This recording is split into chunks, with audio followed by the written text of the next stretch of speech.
네, 오늘 이 아침에 예레미야 35장 1절에서 11절 본문으로 아침 메시지 나누겠습니다. 오늘 본문의 골자는 하나님께서 예레미야에게 레갑 족속의 후손들을 불러다가 테스트하라는 것입니다. 무엇을 테스트하는가? 그들을 거룩한 방에 불러다가 한번 포도주를 따라줘 보라. 마시는지 안 마시는지 한번 그들의 태도를 보라는 것입니다. 근데 레갑 족속의 후손들은 예레미야가 포도주를 따라줬을 때 포도주를 거절했습니다.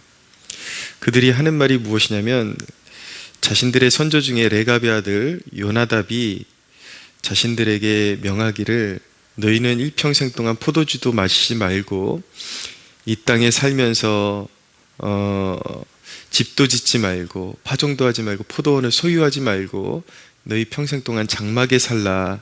그러니까 하나님 앞에 온전히 헌신하고 세속에 물들지 않게 하기 위해서 이런 것들을 부정하는 삶을 살아라, 그렇게 명령했는데 자기 선조가 그렇게 명령한 이유로 자신들이 그것을 어겨본 적이 없다. 늘 신실하게 그것을 지켜왔다. 이제 와서 그것을 깰 수 없다.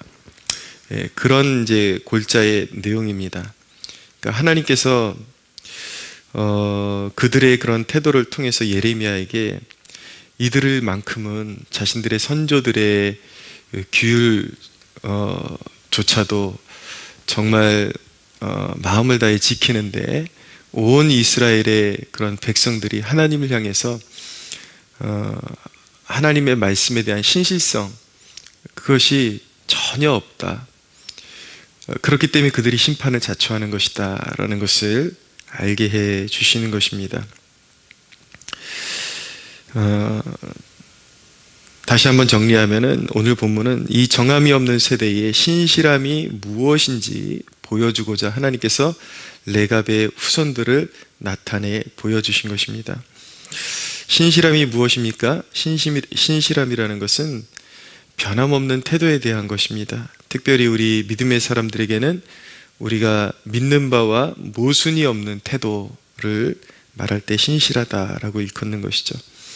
하나님께서 이 신실함을 얼마나 귀히 여기시는지, 그리고 이 신실함이 우리 믿음에 있어서 얼마나 그런 핵심적인 그런 요소를 담당하는 것인지 우리가 꼭 이 아침에 짚고 넘어갈 필요가 있는 것입니다. 사람이 신실함을 소유하기가 얼마나 어려운가요? 어제 제가 은인같이 그런 생각하는, 그리고 우리가 늘 큰 은혜를 입은 그런 목사님 부부를 이렇게 가정에 좀 찾아뵙고 만나게 되었습니다. 이렇게 목사님 사모님을 만나 뵙고 잠시 식사하는 시간을 가졌는데 거기서 나온 이야기가 무엇이었냐면 이제 오랜 전통을 가진 교회이기 때문에 담당하시는 교회가 새벽 기도가 보통 이제 전통 교회들은 5시 때 이렇게 있거든요. 근데 365일 일주일 내내 새벽 기도가 있습니다. 근데 저도 화요일부터 금요일까지 이렇게 새벽 날개를 하지만 비교적 이렇게 늦은 시간에 이른 아침에 하는데도 불구하고 이게 만만치를 않습니다. 근데 너무 몸이 힘드시니까 목사님이 일주일에 한 번이라도 좀 새벽 기도를 쉬면 어떻겠냐고 당회에서 건의를 했더니 장로님들이 한결같이 그게 웬 말입니까? 새벽 기도는 다 해야죠.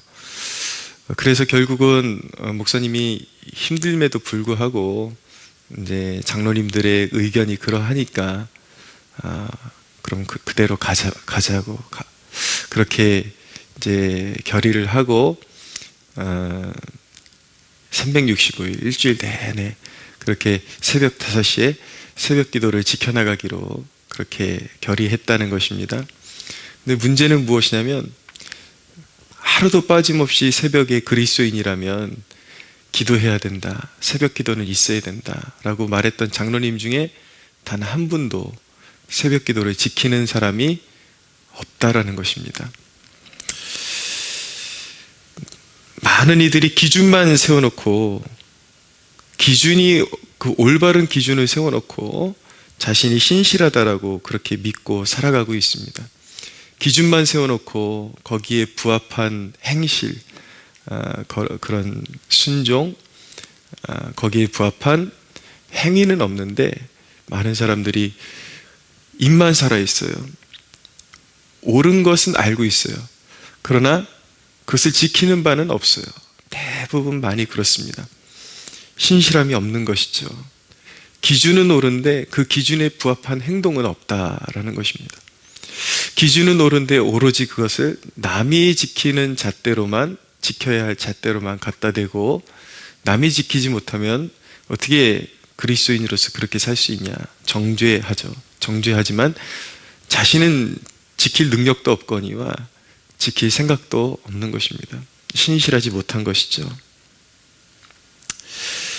또 한 가지 말씀드리자면, 많은 사람들이 입에 달고 사는 그 단어가 무엇이냐면 하나님의 뜻이라는 것입니다. 하나님의 뜻이 무엇인지 기도해 보겠다, 생각해 보겠다, 고민해 보겠다. 근데 우리가 하나님의 뜻이라는 것을 떠올릴 때에 심각하게 한번 고민을 해봐야 하는 것입니다. 이 하나님의 뜻을 한번 묻고 그리고 결정하겠다, 행동하겠다, 순종하겠다.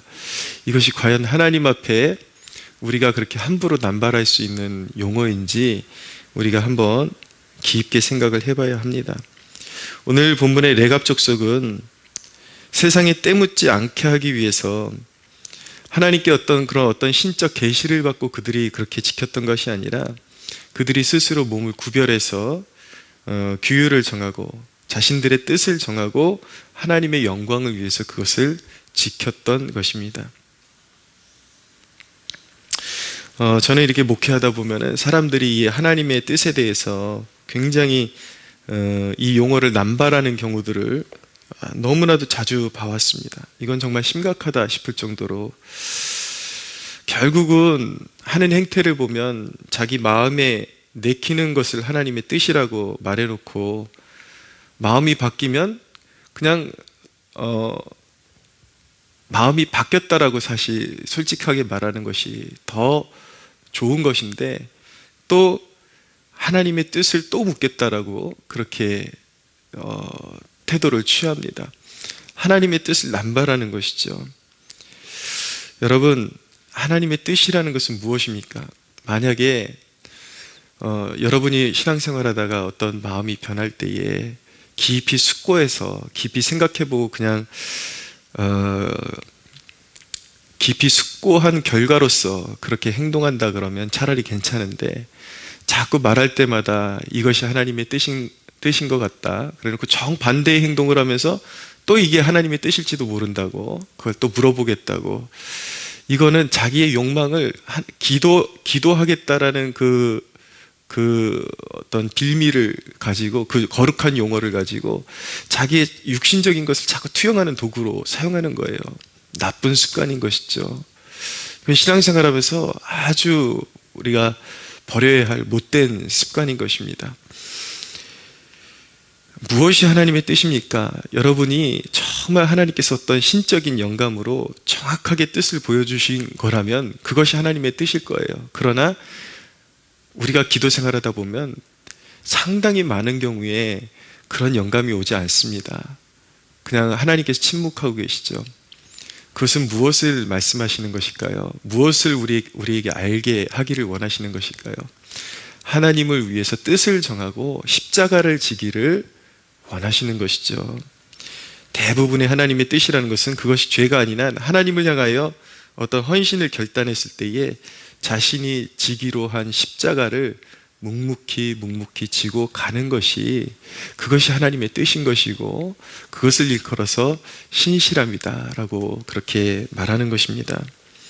우리의 태도들을 보면 얼마나 봉사와 그리고 성경 통독과 헌신과 이런 부분에 있어서 봉사하겠습니다. 1년 동안 신실하게 성경 읽겠습니다. 헌신하겠습니다. 그런 식으로 하나님 앞에 작정하지만 얼마나 공수표만 남발하면서 살아가는 경우가 많습니까? 그러면서도 무엇 하나 하나님 앞에 신실하게 지키는 게 없으면서도 스스로에게 거룩한 옷을 입히고 신실한 척 그렇게 살아가는 모습들, 그런 모습들이 너무나도 비일비재하다는 것입니다. 근데 우리가 이제 조심해야 되는 건 있습니다. 이 신실함에 대해서 배울 때 이것이 그 사람의 행동에서 토시 하나까지 그 사람이 정확해야 된다. 우리 중에 그렇게 살 수 있는 사람은 없습니다. 말씀드리는 것은 부주의하게 항상 자신이 하나님 앞에 어떤 결정을 하고 어떤 말씀을 아뢰드리고 그리고 어떤 뜻을 정했을 때에 부주의하게 그것을 남발하고 거기에 대해서 책임감 없는 태도를 하는 그런 이제 태도에 문제가 있다라는 것이죠. 여러분, 지옥은 우리 입술의 트릭을 다 잡아냅니다. 우리 스스로가 입술로 신실한 척해도 그것이 신실한 것이 아닙니다. 신실함이라는 것은 진정한 믿음에서 나오는 값진 성품인 것입니다. 진짜 믿음에서 나오는 것이 신실함이에요.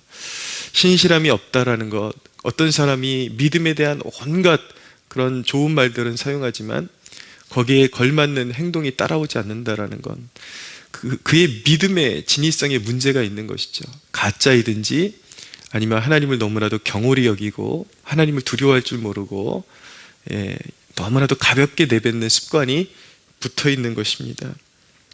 예수님을 닮는다는 것, 그것은 예수님을 닮아간다는 것의 확실한 표징이 무엇인가? 가장 확실한 표징은 한 사람의 내면과 그 사람의 삶의 모든 열매 가운데 신실함이 드러나는 것입니다. 근데 이 신실함이라는 것도 참 속기가 쉽습니다. 많은 경우에 그 사람에게서 나타나는 신실한 분위기가 신실함이라고 그렇게 착각하는 경우가 있습니다. 사람들을 많이 겪어보잖아요. 목회하면서 청년들도 겪어보고 많은 사람들을 겪어보는데 쟤는 정말 신실해. 그런 소문을 듣고 일꾼으로 세우잖아요. 그러면 맞아요. 그 사람의 분위기, 말도 뭐 공손하게 하는 것 같고 소위 사람들이 보는 온유해 보인다 그러는 거. 그리고 누구보다도 열정이 있는 것 같아요. 그래서 일꾼으로 세워놨더니 사소한 약속 하나도 제대로 지키지 못하고 번번이 약속을 어기는 경우들을 심심치 않게 보게 됩니다. 이건 신실한 것이 아니에요. 그 사람이 신앙의 용어로 자기를 포장하고 있고 어떤 타고난 성격 때문에 사람들 앞에서 신실해 보이지만 신실함은 아니에요. 그러나 주위에서 보면은 그런 사람들이 있습니다. 그렇게 온유해 보이지도 않고 때로는 성급해 보이고 때로는 뭔가 다져지지 않은 것 같은데 항상 자기가 어떤 내뱉은 말에 대해서 하나님 앞에 어떤 결정한 것에 대해서 끝까지 지키려고 하는 그런 태도를 가진 사람들을 발견하게 됩니다. 그런 사람들을 볼 때 저절로 탄성이 나오면서 고백하게 되는 것이 무엇이냐면 저 사람 정말 신실한 사람이구나. 사람들이 판단하는 것과 다르게 정말 신실함이 있는 사람이구나. 그렇게 평가가 되는 것입니다. 사랑하는 여러분, 여러분은 어떻습니까? 이 레갑 족속의 태도 앞에서 여러분의 신앙 온전하다고 하나님 앞에 온전함을 추구하는 태도라고 고백할 수 있겠습니까? 여러분은 신실한 사람입니까? 아니면 입술과 행동의 트릭으로 가득 찬 존재입니까? 예수님을 닮아간다는 것, 예수님의 가장 아름다운 성품 중에 하나가 바로 신실함입니다.